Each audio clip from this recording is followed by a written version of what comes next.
आज हम वर्कशीट 27 कोशिका विभाजन के बारे में डिस्कस करेंगे। कोशिका विभाजन की ज़रूरत क्यों होती है? हमने पढ़ा है कि कोशिका दो तरह की होती है, एक कोशिका जीव और बहुकोशिका जीव। दोनों में ही अपने पॉपुलेशन को बढ़ाने के लिए उनको विभाजन करना ही पड़ेगा।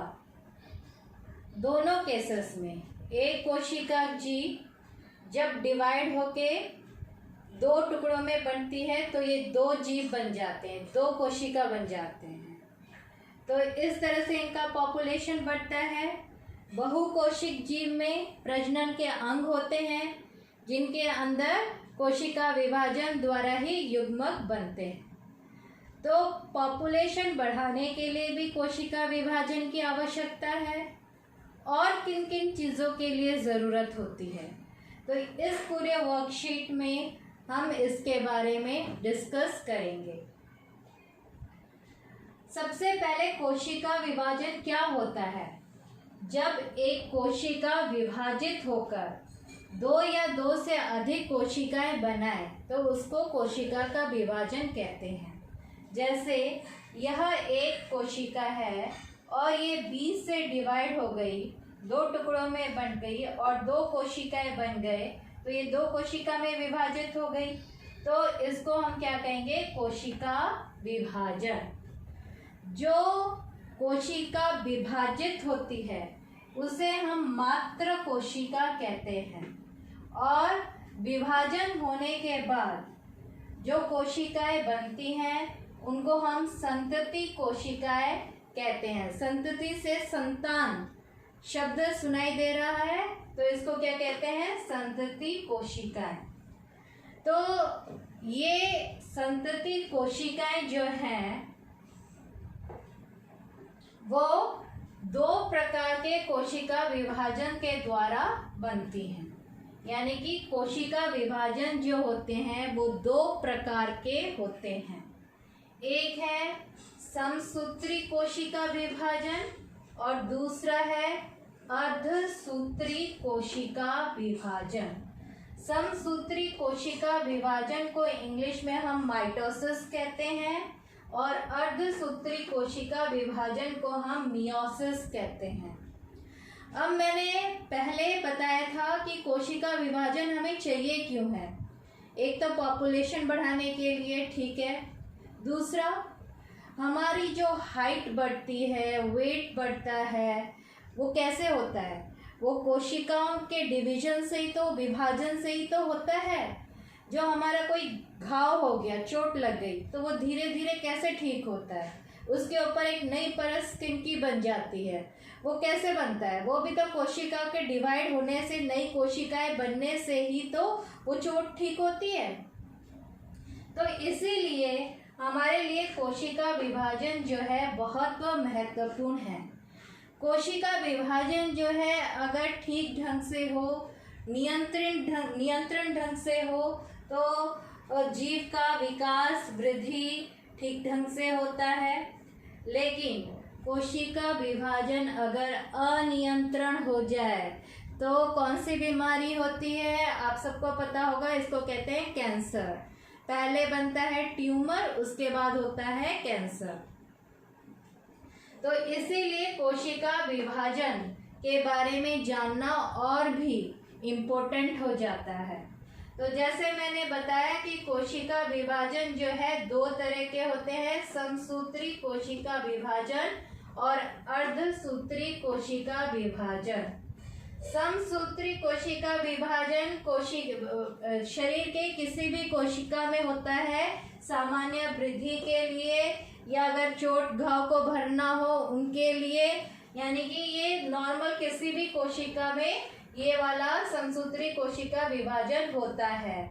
लेकिन अर्धसूत्री कोशिका विभाजन, मियोसिस, ये केवल प्रजनन अंगों में ही होता है, जीवों के प्रजनन अंगों में ही होता है। और इसके द्वारा जो संतति कोशिका बनती है उसको हम युग्मक कहते हैं, जैसे शुक्राणु और अंडाणु। तो ये केवल प्रजनन अंगों में ही अर्धसूत्री कोशिका विभाजन मियोसिस होगा। अब इसमें होता क्या है, इनमें डिफरेंस क्या है इन दोनों में।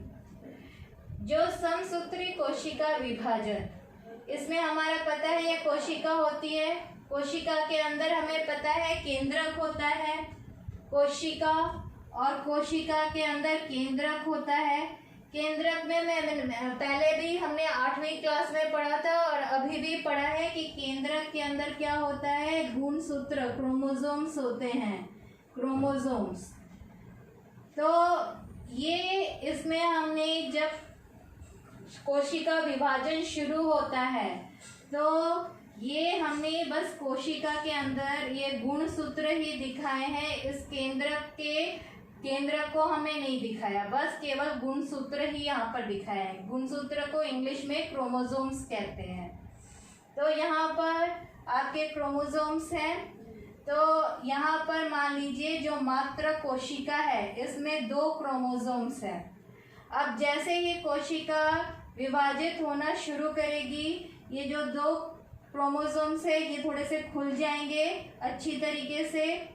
फिर यहाँ पर कोशिका विभाजन देख रहे हो, थोड़ा थोड़ा सा शुरू हो रहा है, ये लंबा हो गया है और यहाँ पर बीच से कटने का हो रहा है, कटने जैसे हो रहा है। ये दोनों गुणसूत्र यहाँ पर बीच में आ गए। फिर और थोड़ा सा ये आगे बढ़ा और ये यहाँ पर ये दोनों बट गए और यहाँ पर 2 गुणसूत्र आ गए, यहाँ पर 2 गुणसूत्र आ गए। ये देख रहे हो आप, फाइनली आपको 2 संतति कोशिकाएं मिलती है जिसमें 2 गुणसूत्र है, इसमें भी 2 हैं और मात्र कोशिका में भी 2 ही थे। तो गुणसूत्र जो है वो संतति कोशिका में उसकी संख्या उतनी ही रहती है जितनी मात्र कोशिका में थी। इसमें भी 2 हैं और इनमें भी 2 हैं। ये हमारे सामान्य वृद्धि के लिए चाहिए, सामान्य विकास के लिए चाहिए, हमारे चोट और घाव को ठीक करने के लिए समसूत्री कोशिका विभाजन जरूरी है।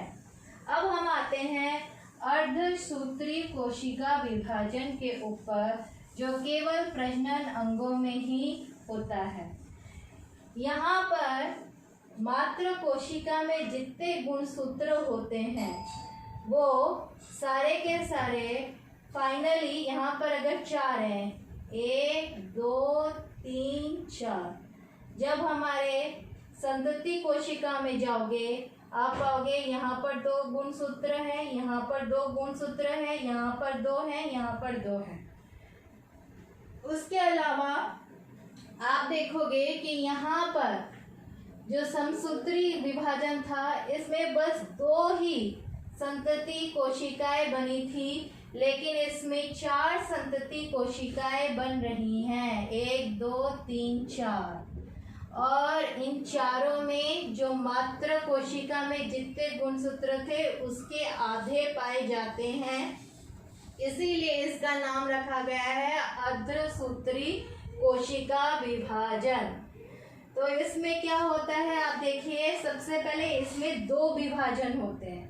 पहले विभाजन में ये दोनों प्रकार के गुणसूत्र में मिलावट होता है। मिलावट होने के बाद विभाजन 1 में आप देखिए यहाँ पर 2 कोशिकाएं बन गई और इसमें 2 गुणसूत्र है, इसमें 2 गुणसूत्र है। फिर विभाजन 2 में इससे 2 बनते हैं और इससे 2 बनते हैं। फाइनली हमारे पास 4 संतति कोशिकाएं आ गई, लेकिन इसमें गुणसूत्र इसके आधे, मात्र कोशिका के आधे हैं। तो ये हमारा हो गया अर्धसूत्री कोशिका विभाजन। अब प्रश्न उत्तरों पर आते हैं। प्रश्न उत्तर के हिसाब से पहला प्रश्न है कि कोशिका विभाजन का जीवों में क्या महत्व है? कोशिका विभाजन क्यों जरूरी है? जीवों के शरीर की वृद्धि और विकास के लिए कोशिका विभाजन जरूरी है। हमारे जितने चोट और घाव ठीक नहीं होंगे अगर कोशिका विभाजन नहीं होगा। उसके बाद युग्मक जैसे शुक्राणु और अंडाणु बनाने के लिए भी कोशिका विभाजन जरूरी है। दूसरा प्रश्न है कि अर्धसूत्री कोशिका विभाजन कहाँ होता है और इससे किस प्रकार की कोशिकाएं बनती हैं। तो अर्धसूत्री कोशिका विभाजन प्रजनन अंगों में विशेष कोशिकाओं में होता है और इससे बनने वाली संतति कोशिकाओं को हम युग्मक कहते हैं। युग्मक जैसे शुक्राणु और अंडाणु। अब है प्रश्न 3 कि अगर मानव कोशिका में 46 गुणसूत्र क्रोमोसोम्स है तो अर्धसूत्री कोशिका विभाजन में कितना हो जाएगा। संतति कोशिका में हमें पता है अर्ध मतलब आधा, तो 46 है। अगर अर्धसूत्री कोशिका विभाजन हुआ तो कितना हो जाएगा। 46 का हाफ कर दीजिए, 23 गुणसूत्र क्रोमोसोम्स होंगे। प्रश्न 4 कोशिका विभाजन से आप क्या समझते हैं। तो ये हमने पहले ही डिस्कस किया था कि जब एक कोशिका विभाजित होकर 2 या 2 से अधिक कोशिकाएं उत्पन्न करती है तो उसे कोशिका विभाजन कहते हैं। तो ये था हमारा वर्कशीट 27। नेक्स्ट वर्कशीट में फिर से मिलते हैं। Thank you.